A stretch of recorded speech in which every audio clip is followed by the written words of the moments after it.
What do I need for wiki-wise? I don't know, because we're not rating a movie. We're just, going over hopes and dreams.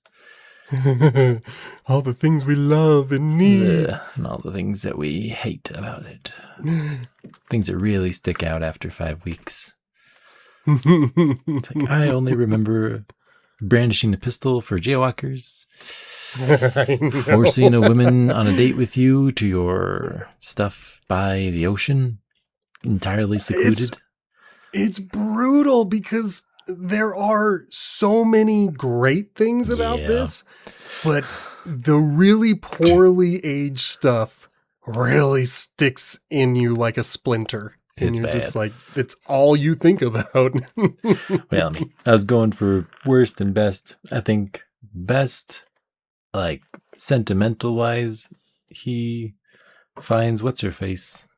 Lorna, I think. Mm-hmm. I was going to say Lauren, but I was like, that's like SNL guy. I think that is kind of the core of his arc. Like, he finds someone that is interesting and matches him and works. So, like, the conflict of the last movie, sure, it's there, but hey, he's already found somebody. Like, she's okay if they're not getting married. For 2026, I'm pretty sure they'd be fine not being married. Yep. Wouldn't even come up as a plot point. Right.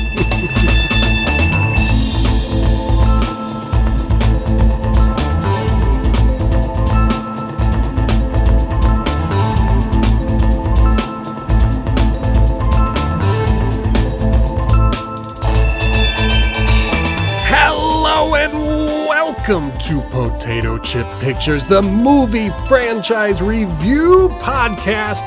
My name is B. Sammy Davis. Hello again, I'm Justin.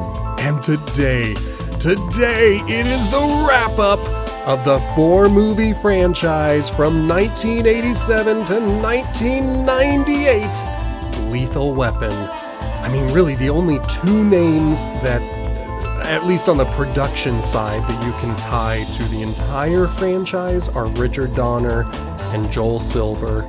And then, of course, you've got the actors who are there from pretty much the beginning. But we do get new ones added to every one of them. But, Justin, tell me the totals in terms of budgets and returns. But we'd said that every single episode. Why do our listeners need to remember it? No, overall, I am sure they have not been taking notes. They never take notes. I've been testing them, and none of them have taken notes. Over half of the budget of these movies came from the fourth one, which was only 6 years after the third one. Like, the other ones are close together, but it does feel like I don't know, they spent so much. And that one didn't really net them all of it. But overall, almost $1 billion, $955 million came back out of $230 million spent. I don't know. We should compare across all of the series at some point and say this one cost the least and got the most. And that's a capitalism win, I guess. I don't know. That would be an interesting thing. And maybe one day I will put together one more metric to look at that. But I'm going to talk about the tower. That's what I call that particular tab. So just to kind of reiterate, Justin's rating for all 4 movies, this is the average of all of your ratings, it ended up being a 5.75. Mine, across all 4 movies, was half a point higher. I was at a 6.25. I was curious. I went through. We go back and forth. There are some that I like more than you. There are 2 of them, and I don't remember the exact 2, but I think it was Conan and Austin Powers where we ended with the exact same franchise average. Yeah. But yeah, then there's some that you like more than me. And so I'm sitting here like, so far, there's nothing that we could point to be like, Clearly, Sammy is the friendly one to these franchises, or Justin tends to like them more. But in this case, by half a point, I liked it more than you. But because it's only half a point, that put the show average at a 6 out of 10. And in our tower of franchises, that puts Lethal Weapon in second place, right behind, well, not right behind, but behind A Quiet Place. It's wild. I feel like it's, smaller sample size with a big heaping of nostalgia. I do think I liked these movies more before I modestly critically looked at them. Mm-hmm. Oh, yeah. If we had reviewed these, well, let's be frank, 20 years ago, I think Lethal Weapon would be solidly at the top of the tower. It's age that killed this franchise. Yeah. And then, third place is now Chucky, which is kind of shocking that A Quiet Place is a thriller franchise. It's shocking that a horror franchise is in the top 3, I just don't love Austin Powers. Like, I feel like there was bits here and there, but man, I think if you live and watch them and had the entire, I don't know, grade level you're in watching it too, I can understand. Like, that's... Yeah. Today, I still think the second movie is the best in the Austin Powers franchise by a large margin. I think the second movie really is a quality piece of art that holds up at this point. Whereas the first and the third, I don't like them. I just don't like them anymore. They're just not funny. But those ones are above Conan and Underworld because Conan, I mean, let's be honest, it wasn't that good. No. Like it had moments that were fun, but overall, they're not very good movies. And in Underworld, oh man, did Underworld make me angry. We'll see what sort of lore we come up against in other movies like Toy Story. I do think in Lethal Weapon, the little details, I was trying to think, like the housing projects at Murtaugh's house always kind of work as he's got a house and he's got a family and always updating something, I guess. I do like that. I do like that for every single movie except maybe the fourth, there was always a project happening. They were always working on something in the house. Although in the third one, I don't think they actually had a project. I think they were trying to sell it. So the project there was getting rid of the house, But then the fourth one, it just gets destroyed. This thing that we've been working on for a whole franchise. From the ground up.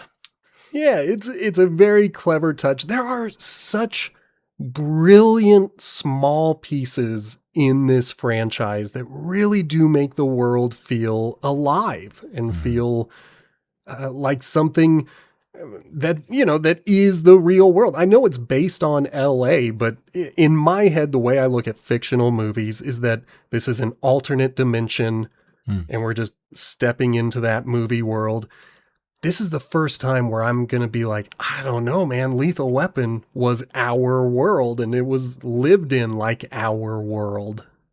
Yeah, I think it's the first movie really had nice kind of LA population feel where there's just so many cars and there's stuff happening on the radio that Riggs and Murtaugh aren't heading to. They're heading to something else because I don't know how many million people live there, but there was still plenty back then. Yeah. I just realized there's probably someone out there who's like, how am I supposed to put together this tower when you just like throw things out there? And I also never even mentioned 007. The current rankings, and I will probably put this in the show notes, not the notes, but the description for the episode. Right now at number 1, It's a Quiet Place. Number 2, Lethal Weapon. Number 3, Chucky. Number 4 is 007. Number 5, Austin Powers. Number 6, Conan. Number 7, Underworld. So that for you who doesn't want to read the description, that's where we stand with franchises at this point. So yeah, let's get into the nitty gritty of Lethal Weapon, and I've got to bring it up immediately. The thing that I always remembered over the past 20 something years since the last time I watched it was that Riggs is crazy. He's really only crazy for one movie. Then he calms down. He finds a family. Yeah, he's totally better after that. And frankly, by the end of the first movie, he's like, nope, was never suicidal anyway. Do you know my secret? I'm always mad. Yeah. Oh man, one day we'll have to probably undertake that beast. 1 year, maybe once a month we do that one. Yeah, I was going to say, like, I think that one is so massive that we would have to split it up by phases. Otherwise, we would be doing like 2 years of that project. Yeah. Well, where do we start? I feel like we kind of have jumped in to the tower. I don't know if we move on to wrapping up all of this. We gave number details. With wrapping up all of this. We've done not like the whole episode, but I'm fine with diving into the nitty gritty. The pattern that I think we fell into was like, we weren't as good about talking about this movie or in any of these movies in a linear fashion. We kind of zeroed in on characters and just kind of talked about them and their impact. And I kind of want to do that again for the wrap up. We've briefly talked about Riggs and how not crazy he was. So if there's anything else that stands out to you about Riggs, you mentioned his arc and how it really kind of felt complete to you by the third movie. I don't think it felt complete until the Froggy speech, I knew you were which still chokes me up. It still gets me, man. Like, oh, and I'm going to mention it again. But to me, I feel like his story really does travel and develop all the way to the fourth movie. Like, I feel like I need the fourth movie to finish Riggs' character. I'll say technically you're right, because the second movie kind of shoehorns in, actually, like Spectre, it was me all along. We meant to kill you, but we killed your wife. So that's another reason to hate us. So with the exception of that red herring being like, he already lost his wife. We don't really need to know why. She's just dead. But I guess they tried to tie it into him feeling super bad about it. But I guess kind of it ties in, but I don't think it needed to be quite so nefarious and directly attached to the second group of people. Yeah, I think that's one of the weakest parts of that particular movie, which I still liked a lot. That was my second favorite of the four movies. But that's the part that kind of sticks out as the big stinker from the movie, when they're just like, and this whole time I was Joe Chill. It makes me think of the 1989 Batman, where we find out Joker was the one who killed your parents. And spoiler, I didn't know that. I know, crazy. But it's one of those things where it just kind of felt like it was a bit unnecessary. Oh yeah. We don't need to have the villains tied together to everything. It could still be something, but the villains didn't really need that extra step up of evilness. That's really what it was like, if us being Nazis wasn't enough, we also killed your wife. Like, Yep. I can vaguely recall your complaint about the refrigerated woman, but I know that kind of brought down your score. It's part Hmm. of his arc, so it's kind of like, okay. But I think, yes, overall, start to finish, he finds someone to love again. And you know what? This series is mostly interested in familial love and making a Yeah. family. And it's like, okay, you have the entire arc, and we get to the end of a comedy and someone gets married. It's a Yes. different type of redemption story. Yeah. A lot of movies will try to have their redemption arc. I think about, well, Iron Man.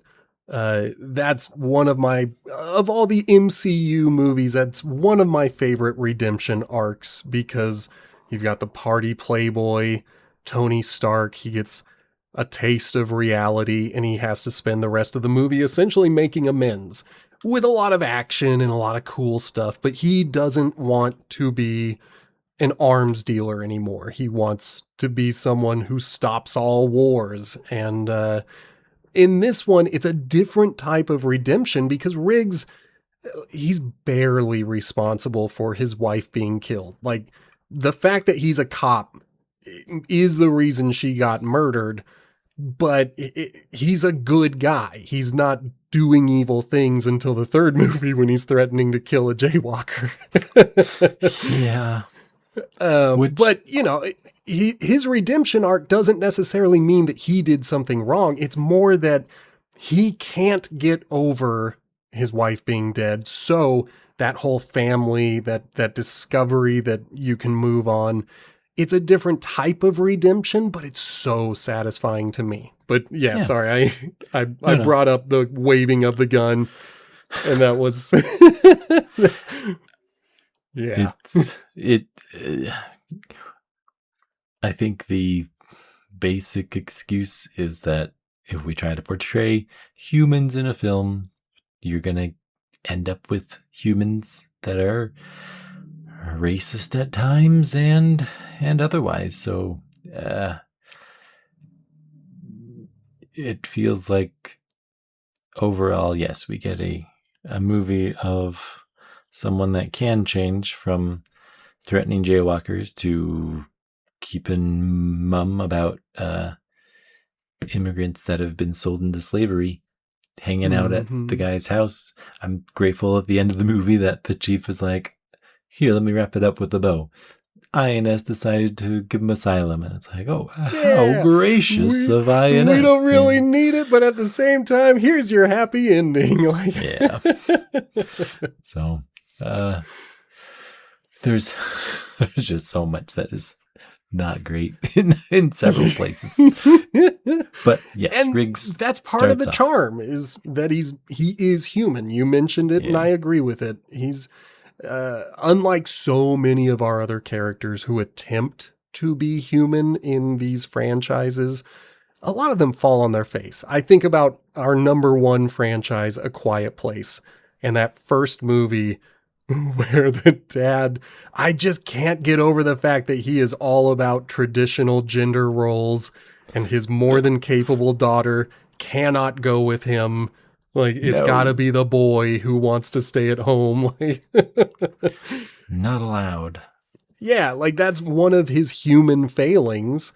But it didn't vibe with me. Whereas this one, it really did impact me to the detriment of the score. But at the same time, it's partially realistic. Like, I can't imagine a cop just waving his gun around. It fits 1985 to 1995. That is, boy, it doesn't. I feel like it was committed to film because it was just easy enough to say, yeah, we're going to make this show. And when cops do this to jaywalkers, it's funny. Ha ha. If a cop went rogue, he would still have the law on his side. It's like, I feel like no. Not anymore. It's like, I'd appreciate not to have the law back up vigilantism. Like, I thought we were on the same side about Batman. Like, you know. Yeah. Yeah, for real. But, and then this isn't really about Riggs. This is more about Mel Gibson because, I was talking to a coworker about this franchise and he was like, that's the one with Mel Gibson, right? Like that guy went crazy. And I realized I don't I remember when he had his fall from grace. There's a reason why we don't see a lot of Mel Gibson anymore, not just because he's older, but he had a pretty public falling out. I think he had some pretty big racism that If came I out. recall vaguely, yeah, I think something like that. I Yeah, don't know because if it was also Hasselhoff like, who got drunk and ate the hamburger off the ground. But it was around the same time that Gibson also got drunk and started throwing out a bunch of slurs. oh yeah. But eh, regardless, at the time, he was a perfect casting. And today, I mean, I just don't care about celebrity culture enough for it to really taint my view. There are, this is going to sound terrible. I don't remember the guy's name, but he lost his job as the president in some Netflix show because of rape allegations. I can't remember that no actor. idea. There's someone who's screaming into their their headphones like it was this guy. I can still I don't want to support the guy. I don't want to say he's a good actor, but at the same time, I still like Usual Suspects. I still like Seven. Like those are still good movies, Yeah. and I don't want to punish everybody else who worked on it because one actor was horrible. Yeah, and I mean that's kind of.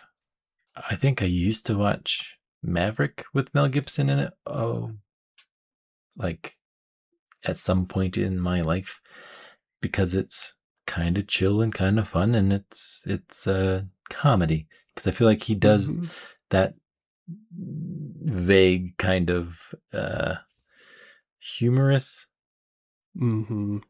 character.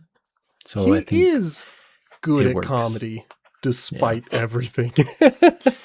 Yeah. And one of my favorite movies of all time, I have not repurchased it because every time I buy it, I find someone who has not watched it and I give them my copy.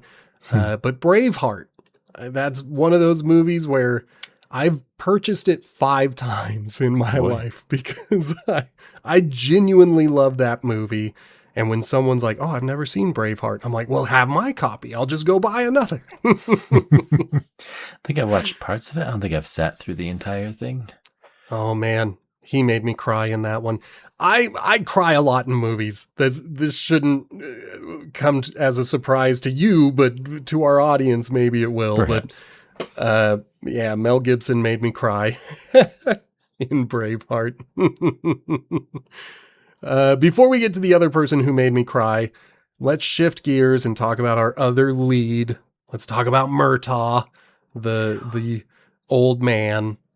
I do think we spent 3 movies with Riggs kind of getting the most attention for his arc, and so Murtaugh, you kind of just like his family, his daughter's doing commercials, he gets made fun of at work, he gets assigned to the partner that's loose cannon. I feel like the 4th movie gives him secrets, and it gives him, what was my other thought? He does get to think about retiring in the 3rd one, but that was kind of our least favorite. 3rd one, to its credit, is the one where he has to come to terms with killing a kid. So we get to see Murtaugh at his lowest point in the 3rd movie. Right. The 4th movie, he saves the people in the boat, sends them to his house, and it's totally illegal. And it's like, what a win! I like this guy. He sees something happening, and in spite of upholding the law as a cop, he brings them home. And it's like, okay, he's got to win. This is Murtaugh at his high point, I think. Oh, yeah. I gotta be honest, the older I get, the more relatable I find Murtaugh in the fact that I see him as this immensely interesting character who is humble in the way that he lets other people shine around him. Like, he lets his kids shine. He lets Riggs shine. He lets even Butters by the fourth movie have his moment in the sun. Butters. Like, he doesn't try to get the spotlight because he doesn't need it anymore. And I imagine if we were to see a young man Murtaugh, he would probably be the athletic and the Superman who's going to be an awesome cop at all times. But at this stage in his life, he's a father, he's a career cop, he's a detective. He's really just kind of there doing his thing and doing it well, and he doesn't need attention for it. And yet I still find him so fascinating and so interesting. I mentioned it, I think, in the last movie. He just rolls with the punches. If something happens, he's like, all right, this is the new reality.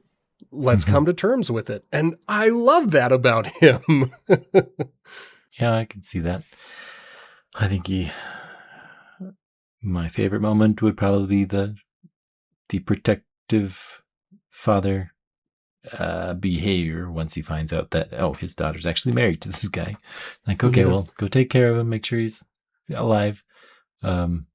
After really not wanting anything to do with him for the whole movie.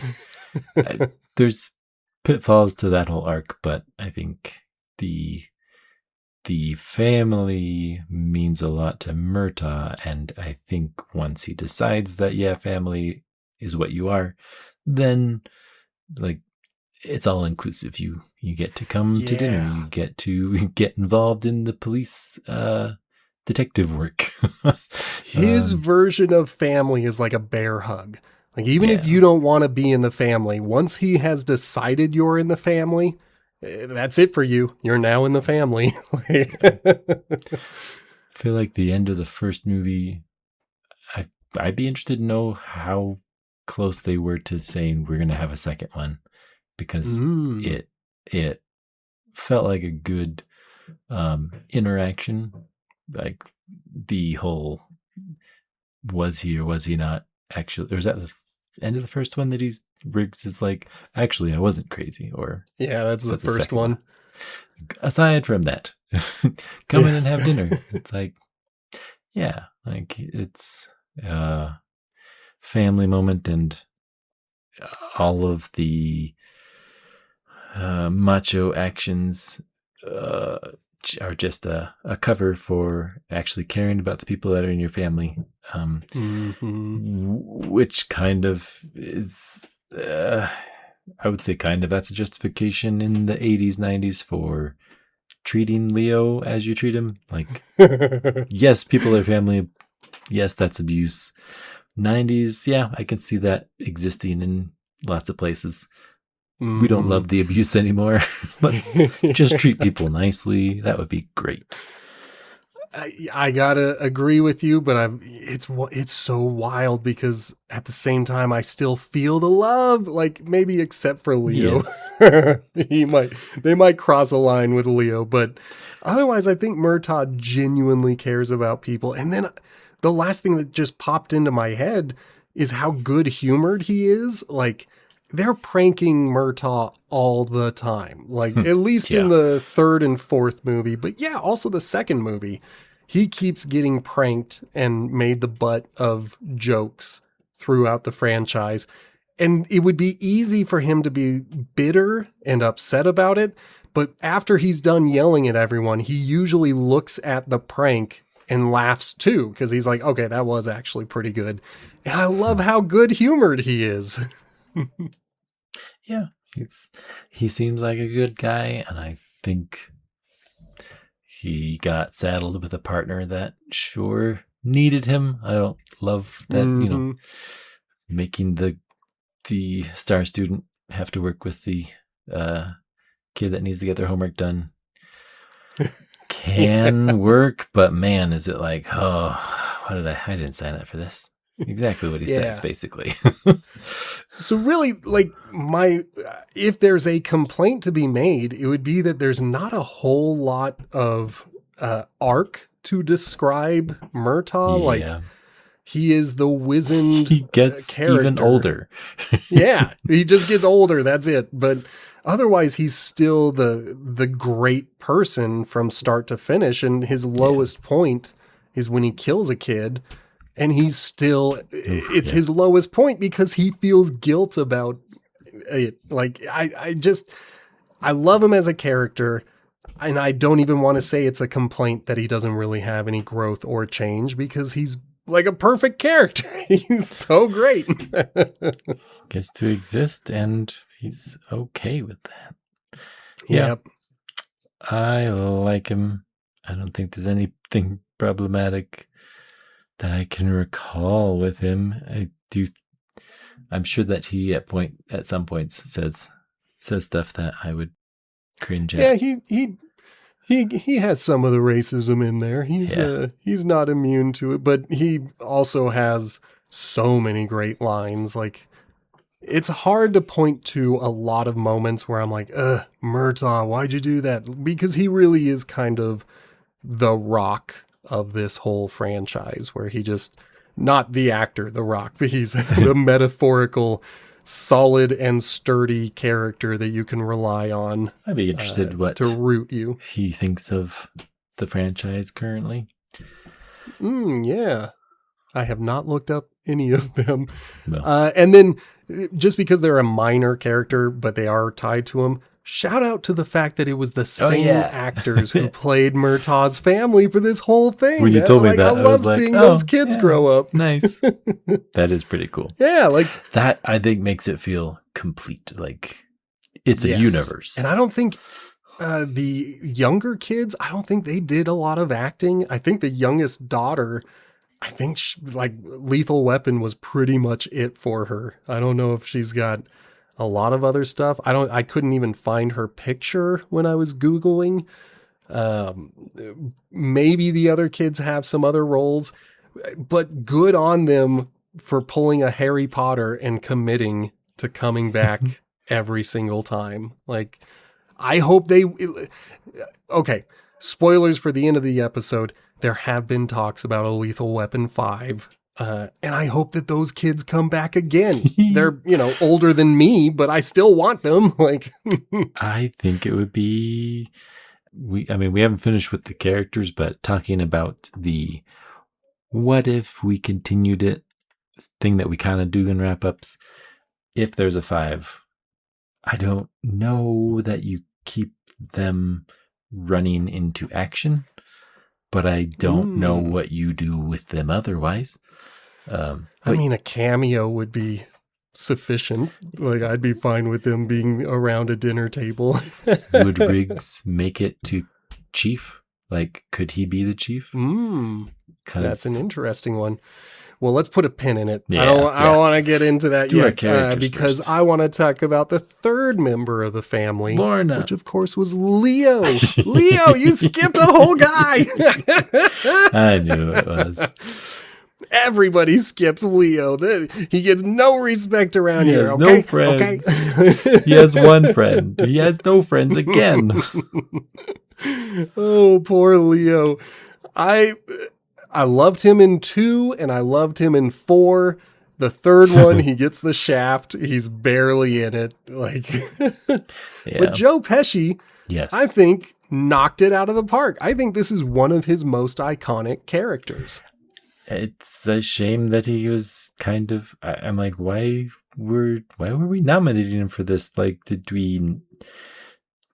The Razzies, you mean? Yeah, like, why did we target this character when he did a good job at the bits that he was needed in? I don't know. Because the Razzies, like you, stopped paying attention at the cemetery and didn't watch that part. Didn't get that Froggy speech. The Froggy speech is good. I think it was it was nice to let Leo in on the strong men being vulnerable that Riggs Murtaugh kind of got to do at places. And so it's still like, that was kind of one of my complaints, is the fact that it's still portraying men as, you absolutely have all the feelings. You are not allowed to exist with them. So if you're going to talk by yourselves. If you're going to cry, do it somewhere else. And so I'm glad that we see them having them, but man, is it still all caged up in the 90s, man. Oh yeah. And you know, I'm going to make the argument that back then, this is probably one of the most progressive views of a man coming to terms with his emotions. Yeah. Because all of these movies are willing to show it, even if they're still like, oh, better cage it up, better bottle it all in. But obviously time has progressed, and I'm going to point to the MCU where we've got big muscly men and they are willing to cry. And that's something that we would not get from the 90s. Yeah. So obviously time has made us a little bit wiser, a little bit better as a society. But we got to give this franchise the credit where it's due. At that time, men were not allowed to talk about emotions, period. They weren't allowed to cry. Like, I was a kid in the 90s. If I started crying, everybody would say, oh, be a man. Like, that was just the toxic, normalized thing that we did to children back then. Yep. So having a franchise where even if they can't say it, the fact that they're, sitting on a toilet, getting ready to try to escape a bomb. Can't say it but still. They're able to look. Yeah, but they do have that moment where we as the audience, we know what they're saying. And it is a touching moment. And then, Leo made me cry. So, he got me. Oh, Leo says, I love you the same way. He didn't even say, I don't know if he says it or not. Yeah, I think he says it by the end, but I don't remember if he ever fully says, beyond I love you guys. It might be a flippant thing that he says. I don't know if he really says it with his full chest. Okay, I've got to ask you. In fact, let me do it in the Leo voice. Okay. Did you rewatch The Cemetery? Did you rewatch the Froggy speech? I did. And I couldn't get out of bed for days. It was so impactful. It was better. You are so mean. Was better. It was better watching it attentively.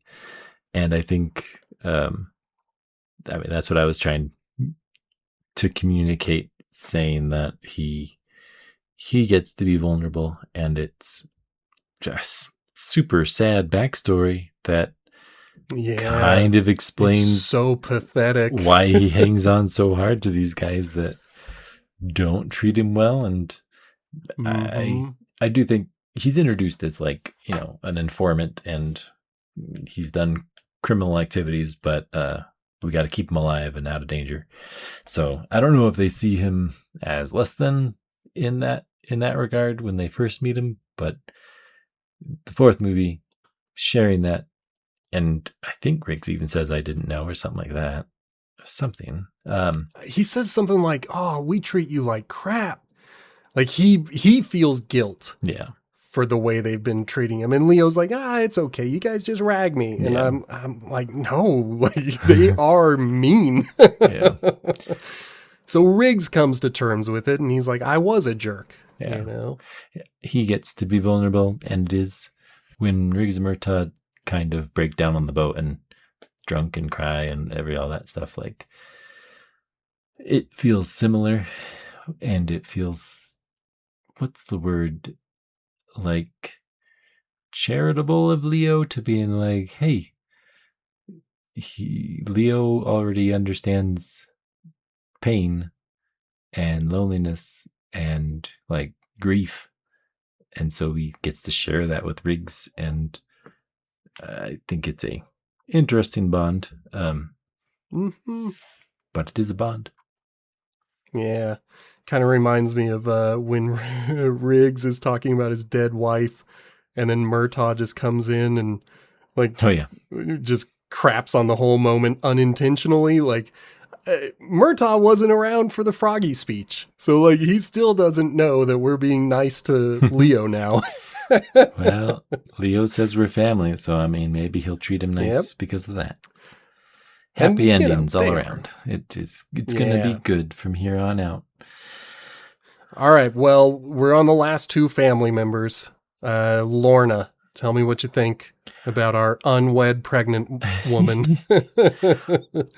It's definitely an era type thing that made it a conflict. You got to marry your man because you're expecting. It's like, well, that makes sense in the time period. I can completely agree and understand that. I think she also is committed enough from what she says that she's okay either way. They've done Mm-hmm. up his trailer on the beach. Like, honestly, it looks like a nice place to live on the beach. In the previous Mm-hmm. movies, it kind of was just a trailer on the beach. It's become more with the addition Mm. of a partner. So if that part made me love the fourth movie because they just talk and it's banter between committed partners that they still have inner worlds that aren't shared. Because kind of, I Mm-hmm. think they make her seem like she would love to get married, but she kind of just doesn't. It's like that inner, She's happy to have what she's yeah, got. but it just is so, it feels like a snippet of the universe that we get to see that's not guns and punches and fighting, and Mm-hmm. it's sweet. It just makes it Yeah. feel like, of course, she would be chill with Riggs because he's chill with her, and it's a life. So I Mm-hmm. really, of all the scenes in all of the movies, I think I love that part the most. I also think she was a wonderful addition to the family. We only got her for 2 movies and we barely got her in the fourth movie. But unlike Leo in his second movie, she still made a pretty big impact in her less than featured Mm-hmm. movie. Like she was still important to the story, still had important scenes. So yeah, double thumbs up to Lorna. I agree. She's a really good addition to the family. I don't know if I'd say the same about our fourth and final addition to the I mean, family. if we don't want to jump too far away from Lorna, she kind of is already who she is in the third one. So That's like true. She is a developed she and doesn't, good character. yeah, it's like she doesn't get too much more that isn't tied to her partnership with Riggs and being Mm-hmm. pregnant. So it is still a little what do you call it? Dependent on Riggs's arc and not quite. Is she still in internal affairs? I feel like she's out of it Yeah, they because never mention. yeah, so that's where I'm like, there Whoa. is a downside. We love her, but she does kind of She just is. become part. We never talked about this. Yeah. And I feel a little guilty about it. She is in internal affairs. Eternal. She's in internal affairs because she's the one who mentions that Murtaugh is being investigated in the fourth movie. Yeah. Because Okay. he's got new suits, he's throwing all this money around. And so she's the one who's like, he might be on the take. He might be Yeah. a crooked cop. But it's barely talked about until the end of the movie. Yeah.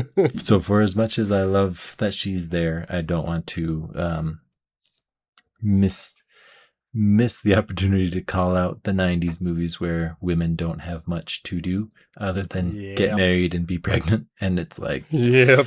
in the third one, she was awesome and separate and herself. Kicking butt. Yeah. Yeah. So I do think there is a step backwards of like Yeah, but I'll give you that. in the universe, I will say that she wants that, like, and that's great that she wants to be with Riggs and they're pregnant and expecting. It's like, I'm and she happy still gets to for kick them. butt, Yeah. even pregnant. Oh, yeah. So Yeah. good on her.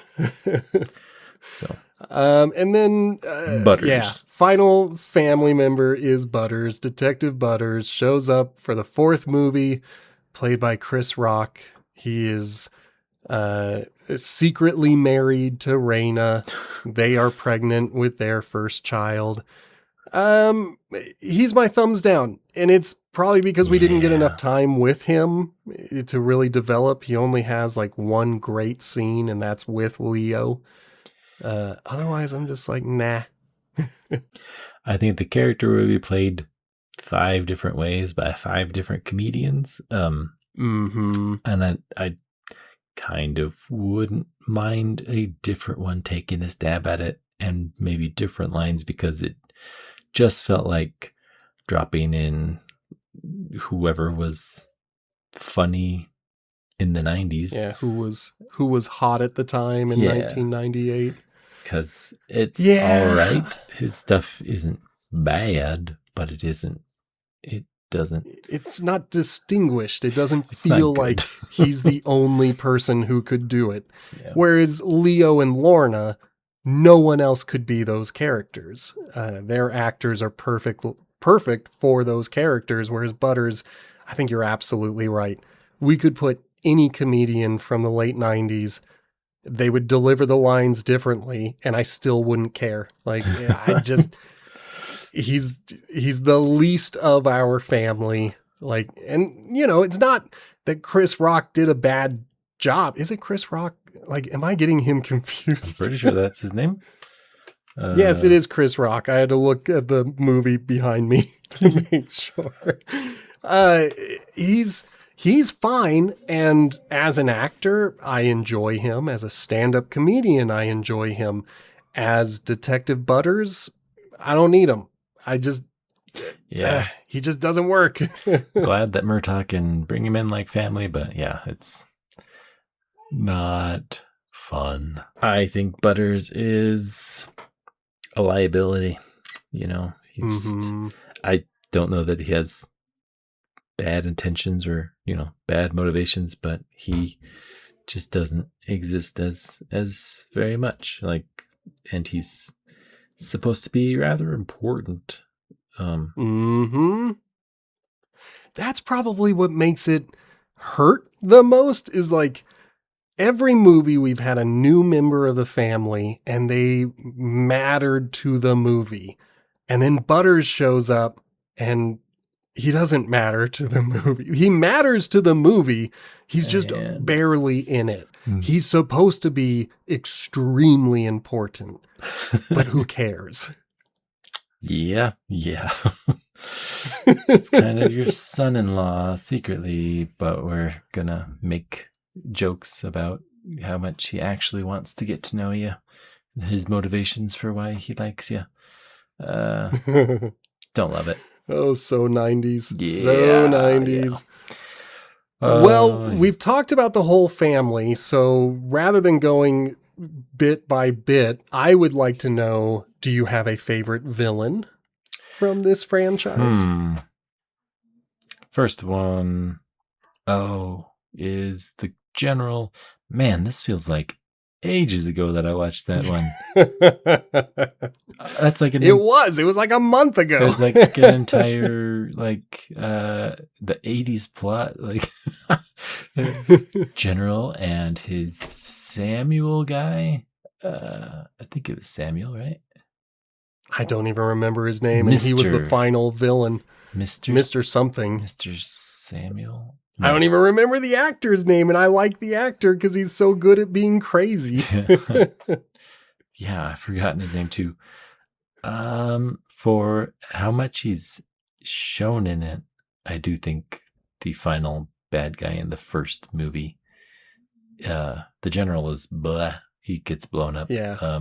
But the henchman ends up being pretty memorable. Man, I want to say it's Mr. Samuel, but I don't want to be I wrong. just don't know if that sounds right. I'm just sitting here like, Mr. Samuel. It's something. Joshua. Mr. Joshua. There we go. Had to go find it.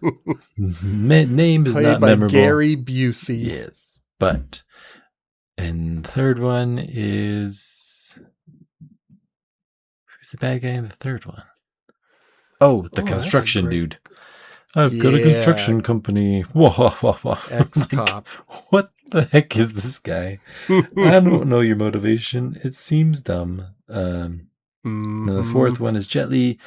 It's pretty close tie for Jet Li and Joshua, because Joshua. That's quite interesting. And you didn't even mention the Nazis. Yeah. From the second one. I mean, it might be because it's the opposite end of the spectrum from Mighty Ducks for that guy, because he's the good guy in that, and he's the Nazi in this one. So yeah, Joshua, Jet Li. I think probably Joshua as villain of villains in the franchise. Okay. See, and I was going to say my 1 and 2, the ones that I'm arguing with myself over, are the Nazi and Jet Li. And my number 1 is Jet Li. Mm. And it's all because of right before that final fight, he's got the angry powers. And Riggs is like, how did he pull that gun apart in one move? Like, let's go ask him. That sticks with me. I love it. It's such a good intro to a fight. And then, he's Jet Li. He gets to kick butt. He gets to be interesting and fun. And I like him for the whole movie. So he's my number 1. Gotcha. I'm going to put him at top spot for the villain. Gotcha. Well, that's all fair, I think, because except for the construction guy, they all kind of were unique and had things about them. Mm-hmm, construction guy, ex-cop, I'm like, you just didn't make. I feel like since the plot itself was kind of a little bit lesser, then the villain should have stood out more as being interesting, and he didn't. So yeah, he definitely didn't add to the movie. The best thing about the third movie is Lorna. Yeah. Otherwise, really, the movie is not that good.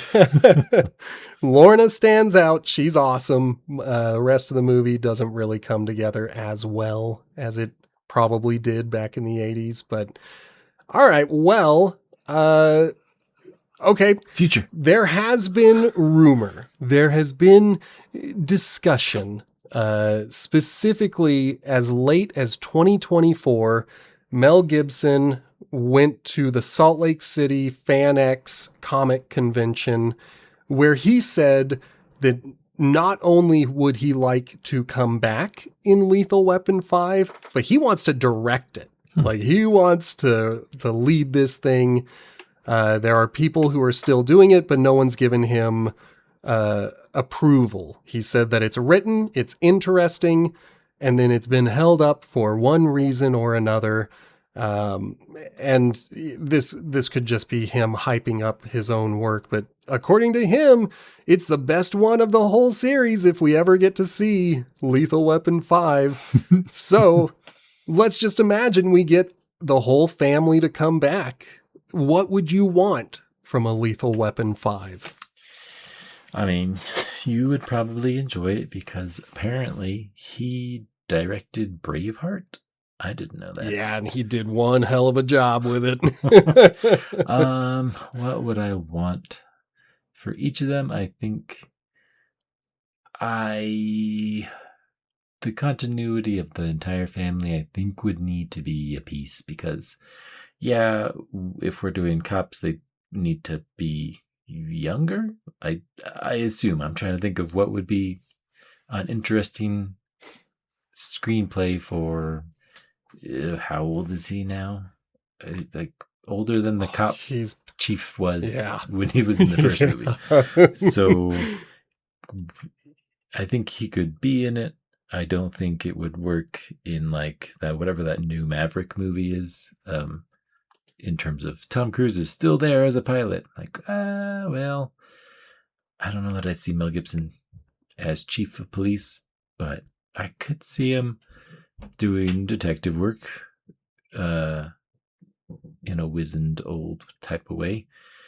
Murtaugh, family, and honestly, if his wife's book stuff is doing so well, retired finally, and like He's 79 years old now. He's got to be retired. And then Riggs is 70. Yeah.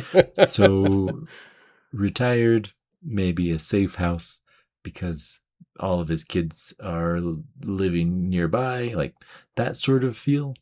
And then Riggs would have a kid that, I don't know, what would you want that kid to do? I think you could still have a detective story because I think those are fun movie plots. Something has happened. Mm-hmm. Someone needs to figure it out. We can know the villain before they do, and paths collide. So it's like that's still a good setup. I don't know that it has to be directly on the police force, but it could exist in a universe where they've moved out of LA. It wouldn't quite go the way of like Hot Fuzz, where this tiny town is actually full of crime. But it could be something maybe with a couple pieces of action, but mostly still family stuff being important. So maybe they're also saving immigrants like Murtaugh was. Maybe there's something better for Lethal Weapon to shine as a identity crisis, identity theft. Yeah. Modern movies need modern crimes. Maybe. It was just me being silly.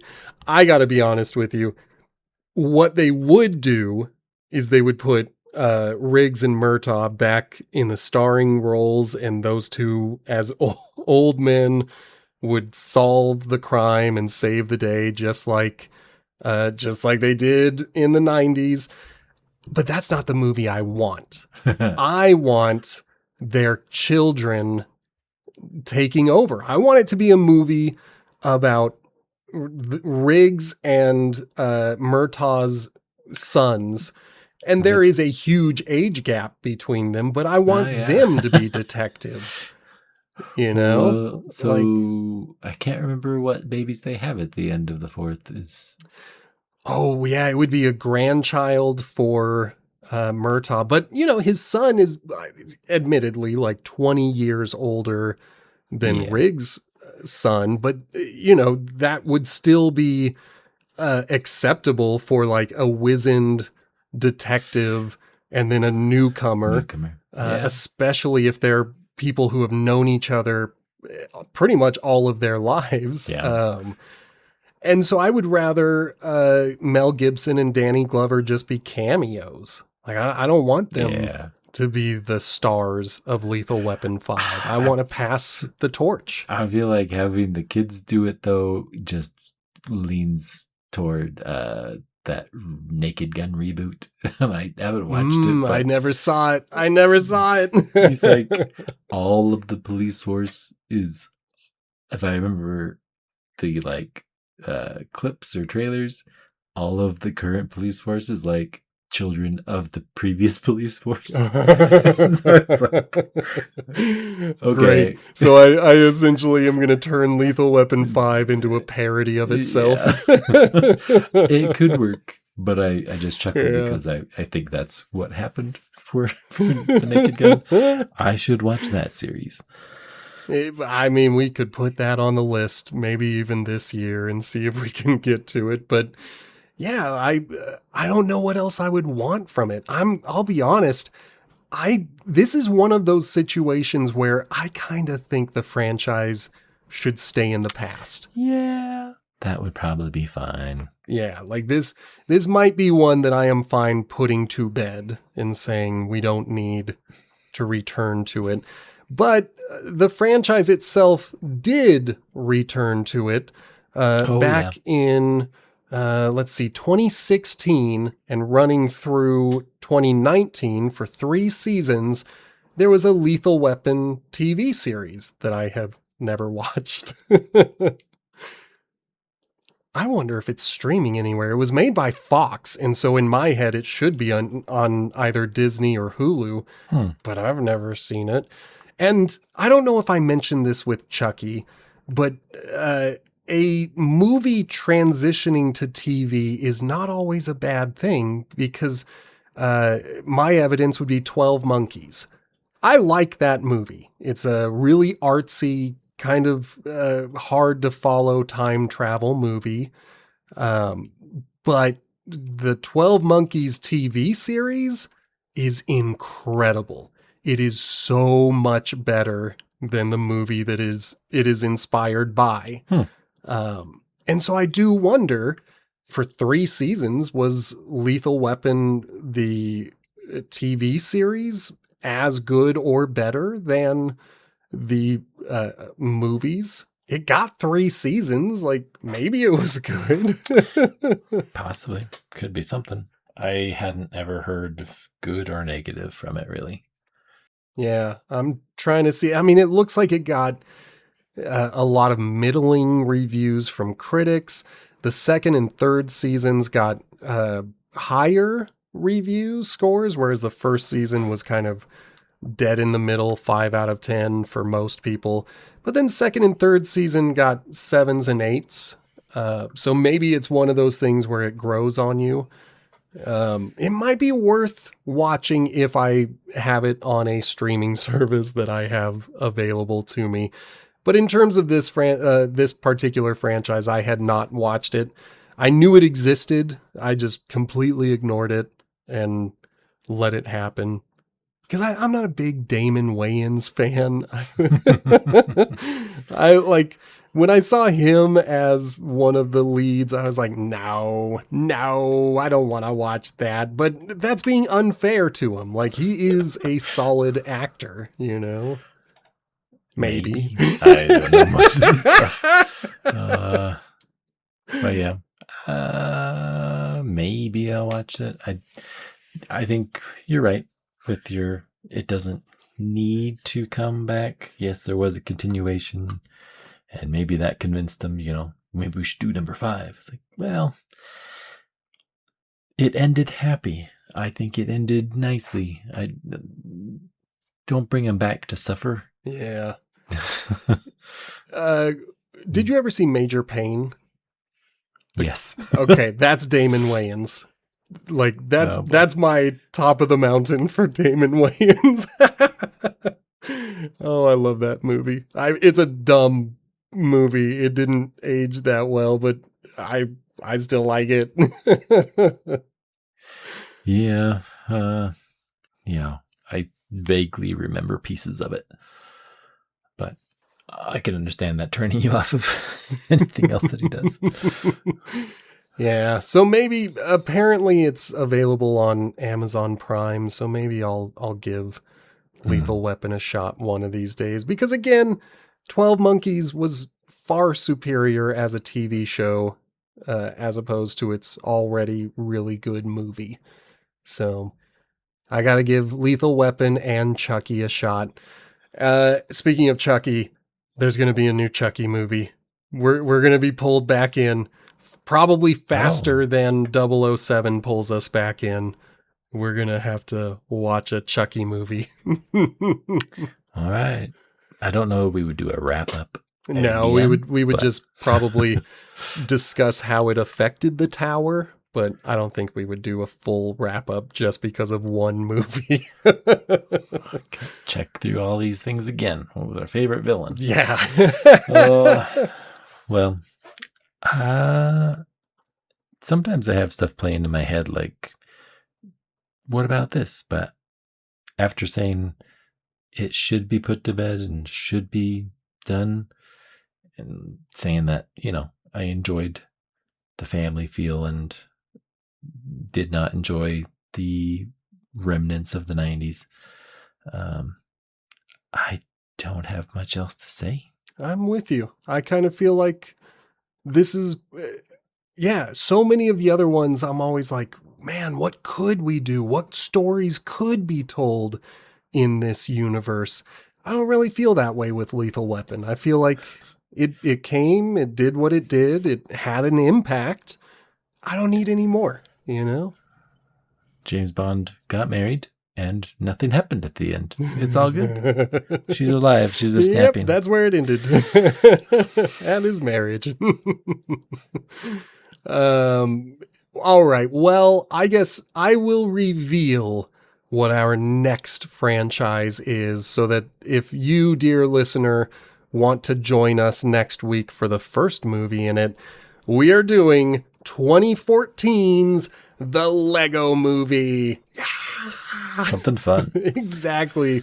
We're going to full comedy. We're not going to an action comedy franchise that starts with a suicide tale. Yeah. I'm excited for this one. This is also going to stretch the limits of what we define as a franchise, specifically because of the Lego Ninjago movie. We're counting it. It is part of the franchise, but it's technically a spin-off because I don't know if any of the characters are connected to either the Lego movie or the Lego Batman movie. Like the Lego Batman movie has the same Batman from the Lego movie. Lego Ninjago movie is kind of its own thing, but it's still the same production company. It's still the Lego Ninjago movie. That is the title of it. All of these movies that put them in the franchise have the words the Lego and movie in them somewhere. I think that's a fair way to collect a franchise. Like if they made the Lego Harry Potter movie, it would be a Lego franchise. Exactly. Movie. You would throw it in the same thing. Whereas that Pharrell not even mockumentary, the Pharrell movie where it's his life story but done with I want to see it. I do too. It looks interesting, but it's just not part of the franchise. So we're not including that. We have to draw a line somewhere. That's where it's being drawn. So next week, join us for the Lego Movie. Go ahead and take us out of here for the last time with Lethal Weapon, dear Justin. The last time. I just don't have a good handle still on saying thank you for listening because it's people like you that listen to our show. It's a humble show. So please like, subscribe, share, follow. Anything that you see on the page where you are seeing this or listening to it, interact, and we'll get 5 more followers that like to listen to a rather diverse set of movies without hesitation. Generally, when we're selecting them, we're like, that sounds like a good one. It's just got to be a franchise. That's the only rule. If there's any really big thing that's problematic with it, then sure, maybe we'll remember that when we're picking them. Please go ahead and drop us a line at our email or on the locations where we have it. I believe our Gmail account is potatochippicturespod@gmail.com. Nailed it. I can't find my actual script, so I mean, you've hit every important point. The social media exists. Share. I just don't, post anything. Share, spread the word. We're generally agreeable in our takes, I think, and if we're wrong, we'd love to hear it because then that's more people interacting. But thank you, and I think we should do the final wrap-up one together. So, okay. Well, I'm good with it. 2. Are we doing it? Are we doing it on 3, or are we doing after 3? I'm the older one. I'm always going to do it after. Are we doing it on 3 or after 3? We always go on 3. 1, 2, 3. I'm too old for this shit. Goodbye. Bye.